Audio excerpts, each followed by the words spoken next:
www.idéologiedesstars.com. Yemoko Fedel Ndekesi, le véritable filmologue. Le véritable filmologue parce que y est dans la image. Dans la image, c'est incomparable. C'était décoration la gloire, décoration la gloire, décoration la gloire. Théologie, décoration la gloire. Ils ont kanga partout. Ma mariage, décoration la gloire. Et il y a carrément que non. Au bengi kaka, ba numéro ezali il y a carrément assistant à batou. Tandé mora bien kitoko. Na bo sanité, Laura Mambila, yo mo ebi masona biso détail wana. C'est longa. Na yemoko Eridi Ngandu Eridi. Yo mo zoeba communauté congolaise, ya Fès, communauté congolaise un peu partout. Na yebi ke bo sepela trop na site na lelo ana Maroc. Touyambaki représentant vraiment Oyo Azali moko ya église na biso église des noirs en Afrique oza odeko like sabat mama makam nino ebomba maki toyambaki ye awa bomona azokota. Merci à toi et vraiment c'est on a comme voir Zambie à bakoko na biso puisque merci du temps le bail de la Zambie na bakoko na biso donc bobo sana été. Mais si on a rappelé moi muké na batu wala biso sengeli batu baye bage biso toza église des noirs mais tozali ba messager ya Nzambe ya bakoko. Batu yo kopesa batu baye ba hérité de réalité ya universalité à toute étendue de la terre sur base il y a 510 millions de kilomètres carrés. Donc sango onga na yena ngolelo awa na kolobela mingi makabetali fidélité na infidélité. Bon, tolingi soto banda pona yo sikoyo fidélité ezali nini? Bon, pour ngai vraiment fidélité soit natali na lombango pona kopesa éclairage na batu baye ba puisque bolingo eza Nzambe. Nzambe ndakelaki mwasi na mobali pona baye bande nini évolution ko ozala production ya batu ebotama na mokili tozali belé to ebande to remplir mokili. Donc soit natel na réalité na omona que fidélité ezali problème ya auto bengi likambu ya motema likambu ya conscience pe likambu ya makanisi. Donc cette dit que fidélité c'est likambu ya conscience makanisi pe motema elingo lobake il faut motema na et manifester amour oyo zo sala vis-à-vis na molonga nayo. Yango wana mwasi pe mobali esengeli bazala na fidélité ya bolingo o bazo sala.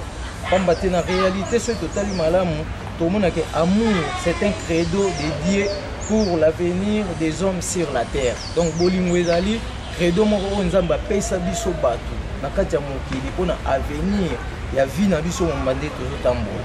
Donc amour ezali avenir présent, avenir passé et futur. Ya mwasi na mobali pe na bana mokobota na vie na bino mobimba. Donc ce total makambo ya fidélité to mona que fidélité ezali malamu na batu oba mipesi pena vis-à-vis mais importance ya savoir faire to ya likambo oyo moko zo lingo sala na bonne volonté na bonne foi. Donc il y a un monde qui manifester fidélité.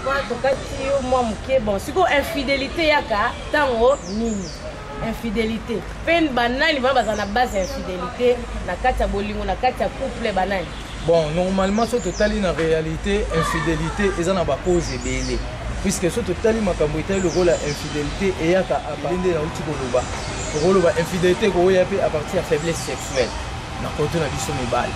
Peut-être olinga moi si na yo bovanda na yo soki parane na makamnyo tout mais na cas peut-être faiblesse sexuelle à ressentir yo bien té moi c'est ko dérouter. Akomona que peut-être o pesa bolingo bien té to pe bolingo na yo zo kabango libanda.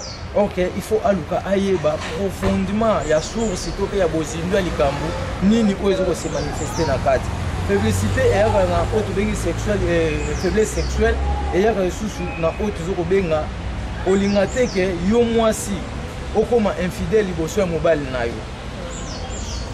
Suite ya faiblesse sexuelle ozali mwasi luka oyeba soki pe noza na fidélité ya mobali na yo que ce soit dans faiblesse sexuelle que ce soit dans défaut nini yo ndem to prendre soin na en charge na bakanyonso. Par exemple, moi si on a une fidélité mobile n'est pas fidèle devant mobile nae, à cause que tant que mobile n'a une faiblesse sexuelle, à cause en charge, na traitement, au sein les mots batanga oui si à équiper, penda bien autres dans la colonne. On dirait que mutame ma fidélité là moi si. Bon de part et d'autre, moi c'est même infidélité, mobile n'est pas même infidélité. Donc il doit avoir un rôle mi balé entre mobile et moi si. On a ndena papa moi ça comme même en kaka, ce qui mobile n'a commis impuissant. Et moi ça comme même infidélité. Moi ça comme même infidélité, ce mobile n'a commis impuissant. Sauf que mobile nae azangi bonne manière ya kovanda nae. Bon, ce qui mobile nae azana caractère où ils correspond où ils correspondre dans moi si wanati. Donc il faut passer infidélité. Donc ils a pendant la bakaille belé na si mikole goya to kozana ba continuité pour na développer ma solo to ba bozindo ya infidélité. Quoi conséquence ni ya kana infidélité.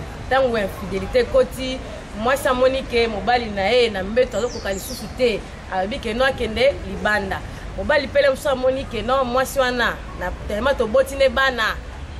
Il y a commis munene trop. Tellement de botine bana mabele kweye ale nakende kozuka bana mike parce qu'on a place on a conséquence nini o ya kana infidélité. Conséquence ya kana infidélité eza makambo ebele puisque ce qui infidélité koti déjà tant que ce qui moi si azaki fidèle devant mobile na et reporter souci.